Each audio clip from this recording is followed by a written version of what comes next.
La stratégie suivante qu'on utilise, c'est de combiner l'achat d'actions avec l'achat d'une put option. Si on combine ces deux choses, ces deux éléments, on a en effet l'équivalent d'une option call, ce qui est un peu bizarre à première vue, mais donc si on compare les éléments, ça va devenir très clair. En effet, qu'est-ce qu'on fait?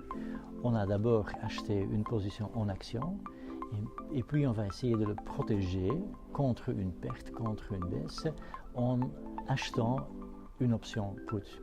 Qu'est-ce qui se passe? Si effectivement le marché perd en valeur et se retrouve finalement en dessous du prix d'exercice du put option, le put option va être exercé et donc celui qui a acheté ce put option peut en effet a le droit de vendre les actions à ce prix d'exercice. Et ainsi, on peut donc limiter les dégâts éventuels.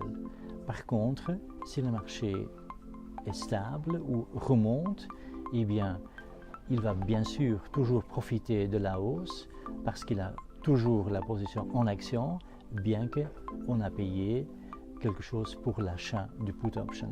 Donc ça va être l'équivalent d'une position en call.